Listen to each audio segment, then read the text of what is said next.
Hello, it's Mrs. Nelson, and I'm here today with an election book. Let's see what I have today. I have Grace for President.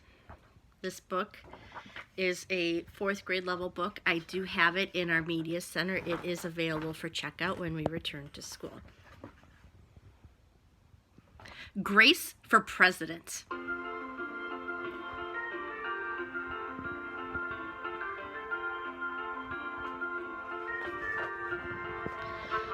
One Monday morning in September, Mrs. Barrington rolled out a big poster with all the president's pictures on it.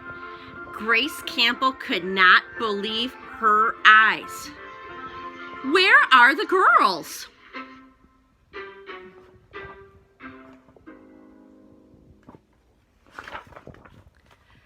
That is a very good question, said Mrs. Barrington. The truth is, our country has never had a woman president. No girl president ever? Grace asked. No, I'm afraid not, said Mrs. Barrington. Grace sat at her desk and stewed. No girls? Who'd ever heard of such a crazy thing? Finally, she raised her hand. Yes, Grace. I've been thinking it over, and I'd like to be president. Several students in the class laughed. Well, I think it's a star-spangled idea, Grace, said Mrs. Barrington. In fact, we can have our own election right here at Woodrow Wilson Elementary. The snickering in the room stopped. Grace smiled. Would anyone else like to run for president? Mrs. Barrington asked the class. Nobody raised their hands. Becoming president was going to be easy, Grace thought. The next day, Mrs. Barrington made an announcement. In the name of democracy, I've invited Mr. Waller's class to join in our election. Their class has nominated Thomas Cobb to be their presidential candidate. Grace's heart sank. Thomas was the school spelling bee champion. His experiments always took a blue ribbon at the science fair. And he was captain of the soccer team. Becoming president wasn't going to be so easy after all, Grace thought. The teachers put the names of all 50 states and the District of Columbia into a hat. Everyone except for Grace and Thomas got to choose a state. I'm Texas, said Anthony. I'm New Hampshire, said Rose. I'm Michigan, said Robbie. What does the number 17 mean? Each state is assigned a number of electoral votes. The number is determined by how many people live in that state, Mrs. Barrington said. Each of you will represent your state. Altogether, our country has 538 electoral votes, Mr. Waller explained. On election day, the candidate who receives 270 electoral votes or more wins the election. Why 270? Asked Rose. That's more than half of all the electoral votes, Mr. Waller said. Becoming president wasn't going to be so easy, Grace thought. Grace came up with a campaign slogan. Make history. Vote Grace Campbell for president. Thomas came up with his own campaign slogan. Vote for Thomas Cobb, the best man for the job. Grace listened to the issues that were important to the students, and she made a list of campaign promises.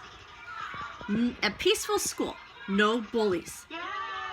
A cleaner school, no littering.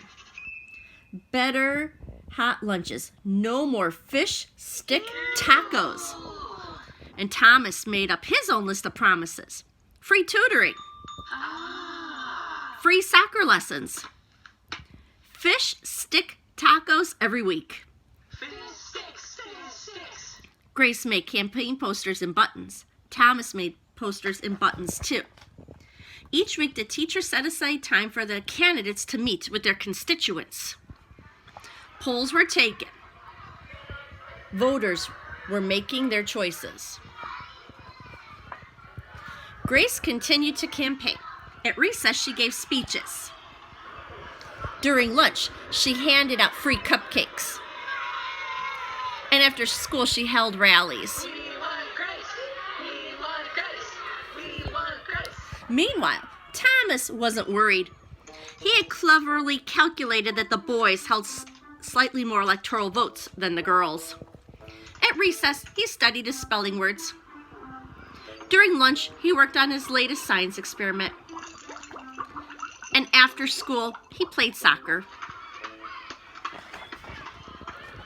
Even before the election, Grace made good on her promises. She joined the safety squad. She organized a school beautification committee, and she volunteered her time in the school cafeteria. In early November, Woodrow Wilson Elementary hosted a special Election Day assembly. Grace and Thomas took their places on stage as the school band began to play.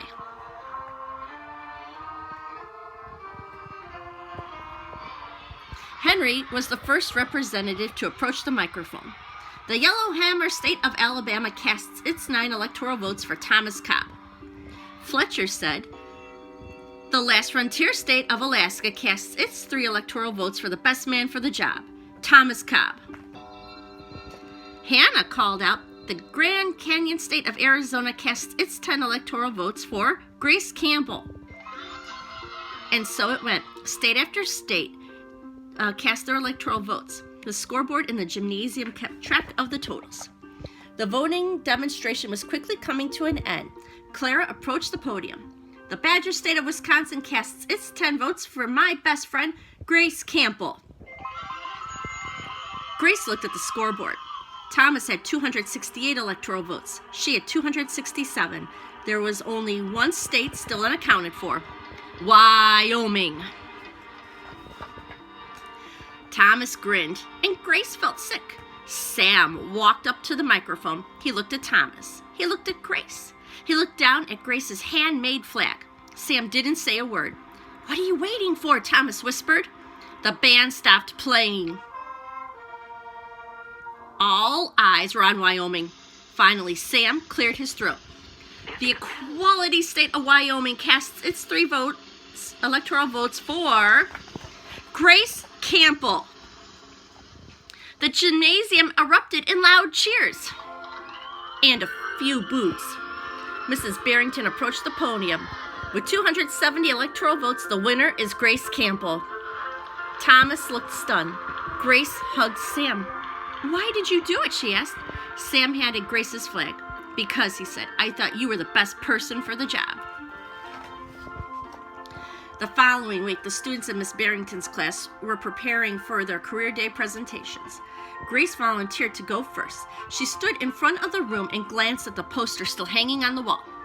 My name is Grace Campbell, and when I grow up, I'm going to be President of the United States. This time, everyone believed that she would.